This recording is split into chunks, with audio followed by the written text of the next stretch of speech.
Excellent.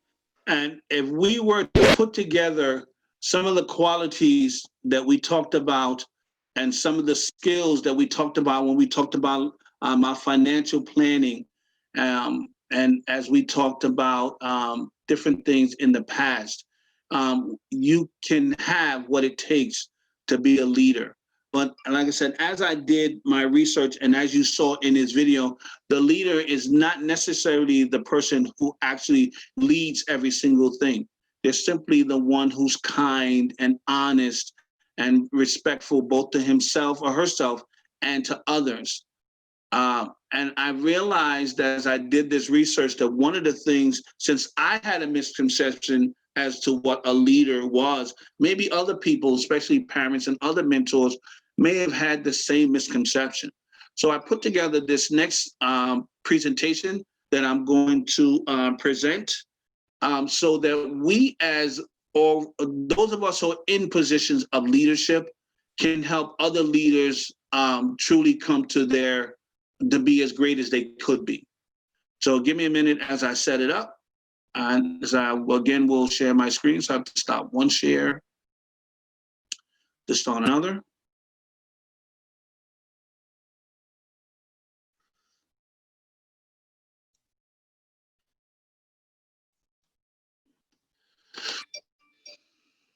Okay, so this is geared more to, like I said, those of us who are leaders, parents, or mentors, basically so that we can help our young ones develop their leadership skills.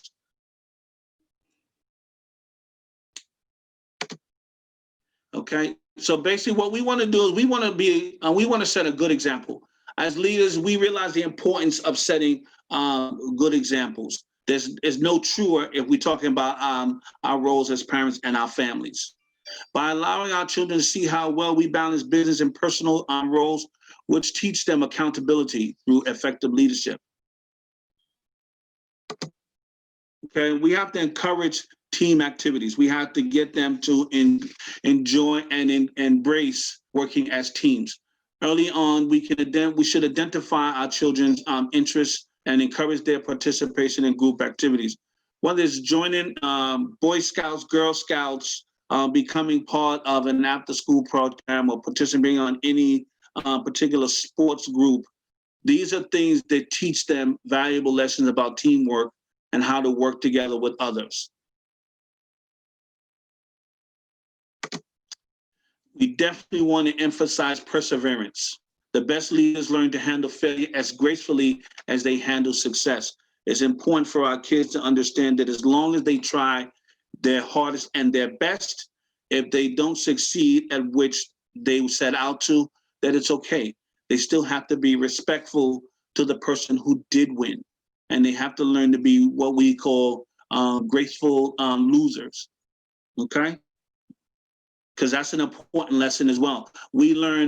Many times we learn more in not being successful than we do when we are. We have to help them build their negotiation skills. And we can do that basically by, instead of giving them firm yeses or nos to things that they may ask for, give them an option and allow them to come back and say, well, not necessarily, I don't want that, but what about this? And then you come back with, well, maybe not that, but what about this? It really does teach them how to negotiate and to never give up without asking for something else in return, which is what negotiating is about. And it's an excellent skill to have if you're going to be a leader, because again, it's not always your way or no way at all. You have to learn to get along with others and to be able to take in what they're saying and then figure out a way to make it work. And negotiating is definitely a part of that. Basically, you want to hone their decision-making ability. You don't want to give them a lot of choices. You want to narrow down the choices so that they can actually choose something that makes sense for them. You want to teach them to weigh the pros and the cons of each option so that they can make an informed decision, okay? And the way you do that is as all things, it's just through practice. Don't always tell them, you know, we're going to go do this. Allow them to be a part of the decision making. Okay? And let them understand what those choices are. And again, you want to practice confident communication.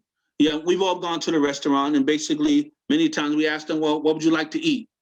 Let them actually talk to the person, let them talk to the waiter, and let them tell the waiter what it is that they want. Let them communicate that. And allow the waiter to possibly say, I'm sorry, I didn't understand what you were saying. And let them practice that communication so that they can get better at it.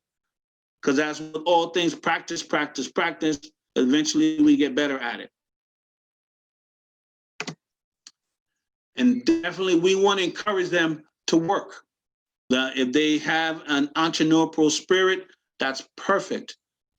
If they decide that they want to set up lemonade stand or work on something that they can do at their particular age, encourage them to do that. Mind you, you want to make sure that it's safe to do that. And as they get older, the jobs should become a little bit more rewarding. Thusly, they're a little bit more challenging, but they're essential to building their leadership skills.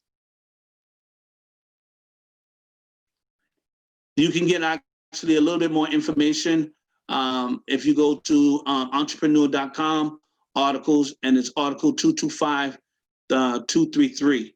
I'll put that in the chat so that you can see if you choose to actually go there and get more information. In summer camp, enroll them in summer camp. And some of us may be thinking, in summer camp, why summer camp? Well, the first years that they go to summer camp, again, there's that team building that happens, because in summer camp, they're going to work with others for different things that are going on. But if they continue to go to summer camp, they get the opportunity to possibly begin to help the counselors. So now, as a little bit older summer camp attendee, they're now able to help some of the younger attendees. So now they're in a position of leadership. And if they continue on to they're at least 18, which is the first time that they can become an actual counselor, then they are truly honing their leadership skills. And this is something we want to help them to do. Have a family game night, as opposed to, you know, like it is in my house currently. My son's in his room on his video game. I'm on the computer here doing whatever I need to do. We need to put those things down and actually have a game night. It provides a very unique way for us to spend time together and you know, help them to learn to be a good sport, play by the rules, and you know, and think strategically. So you want to play games that are going to do that for your young leader. And we want to teach project planning skills. Okay, as a family, we probably have many, and we do events. Allow your child to be a part of that project. Give them small tasks that they have to fulfill in order for the project to see fruition, and have milestones to make sure that they've done what they need to have done in a timely manner. And in some cases, allow them to say, well, you know what, I'll do so-and-so, and you just make a note of that and allow them to do that. Don't tell them that anything's too hard unless you know for a fact it's definitely too hard. Use vision boards. It's a fun way to teach our children to actually set goals, and basically with the vision board, they can actually see what their goals they have set at a particular time and be able to look and see whether or not they're actually meeting those goals. And if they're not, they then can look and see what they need to do to get back on track. So vision boards can be very, very helpful, and it's something we should encourage them to do and help them do it. Avoid jumping in. I know I'm guilty of this. Anytime my son seems to be the slightest bit stuck, I want to give him the answer. I need to give him the time to figure it out. Let him struggle a bit. Let him know that in reality, that's how it goes.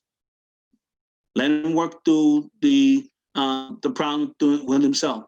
If I see that it's too difficult, that I can give him helpful hints, but for the most part, let him figure it out. And after it's done, we can talk about how the thought process that got him through it, what steps in his head or actually in actuality he had to do to actually get these things done, and how he might do things differently the next time.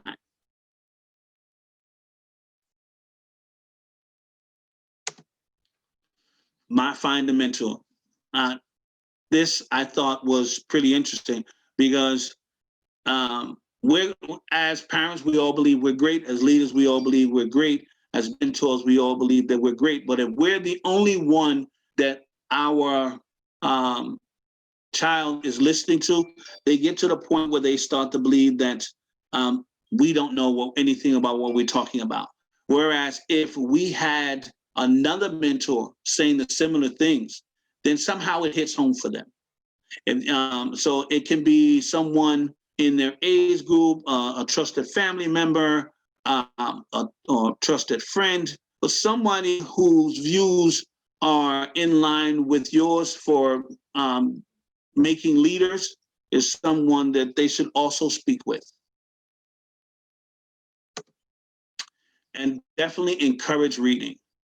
Basically, studies have shown that the benefits of reading for fun in childhood greatly increases the intellectual progress in various subjects.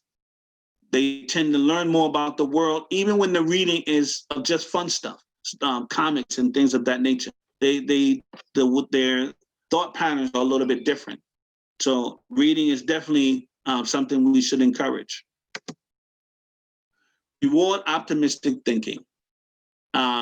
Basically, optimism is connected with success, and it should not be lost on our families. Reward their optimism, especially when it's towards achieving a goal. Financial expert Miranda Marquette teaches that to teach your children money management, you need to allow them to make mistakes. Have them make a list of what they want and help them to prioritize what on the list is most important, and have them save for it. This will teach them valuable lessons that will help them throughout their whole life. It'll also help them know what they can and can't afford.